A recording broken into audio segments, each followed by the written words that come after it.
গুৱাহাটীৰ ৰাজপথত বৃহৎ বৃহৎ গাঁত পথ নে পুখুৰী ধৰিবকে নোৱাৰে ৰাজপথত বৃহৎ গাঁতৰ বাবে যিকোনো মুহূৰ্তত সংঘটিত হ'ব পাৰে অঘটনৰ সম্ভাৱনা দেখিও নীৰৱ চৰকাৰ কৰ্তৃপক্ষ মহানগৰীৰ খলাবোমা বাটপথৰ তালিকাত অন্তৰ্ভুক্ত এটা অন্যতম ৰাজপথ হৈ পৰিছে এই মুহূৰ্তত 6 মাইলৰ পৰা নাৰেংগী পথ আৰু এই পথৰ দুই কাষে দেখিবলৈ পোৱা গৈছে বৃহৎ বৃহৎ গাঁত আৰু যাৰ বাবে এতিয়া দুৰ্ভোগ সাধাৰণ জনজীৱনৰ এজাক বানত বুৰে গুৱাহাটী মহানগৰী প্ৰান্তে প্ৰান্তে সৃষ্টি হয় কৃত্ৰিম বান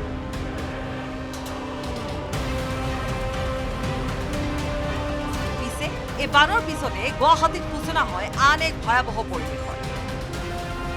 ভালদৰে চাওক এই দৃশ্য ইয়াৰ দৃশ্য 6 মাইল নাৰেংগী পথ পূৰ্বৰ VIP পথটো এতিয়া যান বাহন চলাব নোৱাৰা অৱস্থা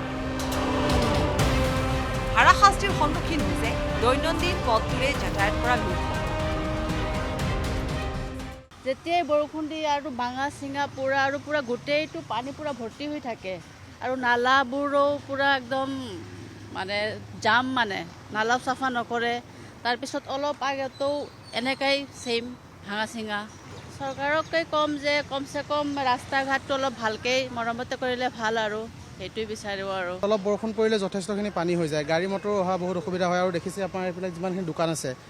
মানে কাষ্টমাৰ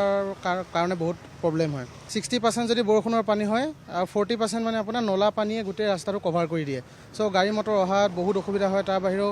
মানে মানুহে খোজকাঢ়ি অহা যোৱাটো মানে একদম ভাবিবই নোৱাৰে তেনেকুৱা কণ্ডিশ্যন হয় যাত্ৰীবাহী বাহনৰ পৰা সামগ্ৰী কঢ়িওৱা বাহনলৈ এই পথছোৱাত দুৰ্ভোগ হৈছে অনেক বাহন শেহতীয়াকৈ 12 মাহে পথটোৰ একেই দুৰৱস্থা বিশেষকৈ পাথৰ কুৱেৰীৰ সমীপৱৰ্তী অঞ্চলত গাড়ী চলাব নোৱাৰা অৱস্থা পথটোৰ এনে দুৰৱস্থাৰ পৰা শীঘ্ৰে সমাধান বিচাৰিছে স্থানীয় লোকে প্ৰভাত সিঙৰ সৈতে বলেন ভট্টাচাৰ্যৰ ৰিপৰ্ট নিউজ 18 অসম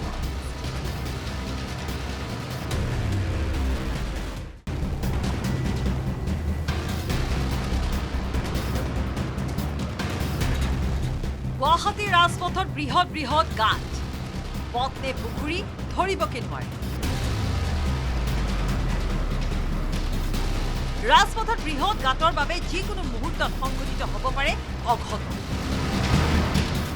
অঘটনৰ সম্ভাৱনা দেখিও নীৰৱ চৰকাৰ কৰ্তৃপক্ষ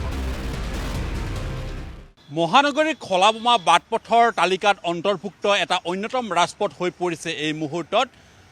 6 মাইলৰ পৰা নাৰেংগী পথ আৰু এই পথৰ দুই কাষে দেখিবলৈ পোৱা গৈছে বৃহৎ বৃহৎ গাঁত আৰু যাৰ বাবে এতিয়া দুৰ্ভোগ সাধাৰণ জনজীৱনৰ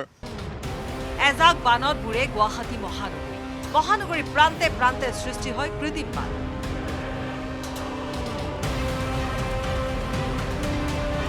পিছে এই বানৰ পিছতে গুৱাহাটীত সূচনা হয় আন এক ভয়াৱহ পৰিৱেশৰ ভালদৰে চাওক এই দৃশ্য ইয়াৰ দৃশ্য 6 মাইল নাৰেংগী পথ পূৰ্বৰ VIP পথটো এতিয়া যান বাহন চলাব নোৱাৰা অৱস্থা হাৰাশাস্তিৰ সন্মুখীন হৈছে দৈনন্দিন পথটোৰে যাতায়াত কৰা লোক যেতিয়াই বৰষুণ দিয়ে আৰু ভাঙা চিঙা পুৰা আৰু পুৰা গোটেইটো পানী পুৰা ভৰ্তি হৈ থাকে আৰু নালাবোৰো পুৰা একদম মানে জাম নালা চাফা নকৰে তাৰপিছত অলপ আগতেও এনেকাই সেম ভাঙা চিঙা চৰকাৰকে কম যে কমসে কম ৰাস্তা ঘাটটো অলপ ভালকৈ মৰমতে কৰিলে ভাল আৰু সেইটোৱে বিচাৰিব আৰু অলপ বৰষুণ পৰিলে যথেষ্টখিনি পানী হৈ যায় গাড়ী মটৰ অহা বহুত অসুবিধা হয় আৰু দেখিছে আপোনাৰ এইফালে যিমানখিনি দোকান আছে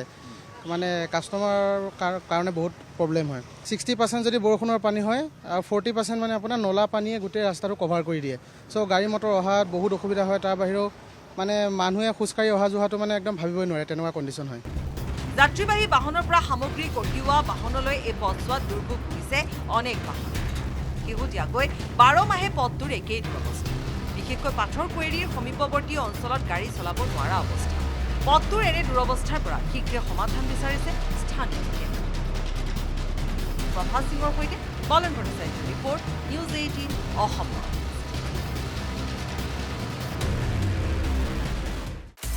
আপুনি বিচৰা বাতৰি পাব কেৱল নিউজ 18 এপত নিউজ 18 এপ ডাউনলোড কৰিবলৈ স্ক্যান কৰক এই QR কোড গুগল প্লে ষ্টৰতো পাব এই নিউজ 18 এপ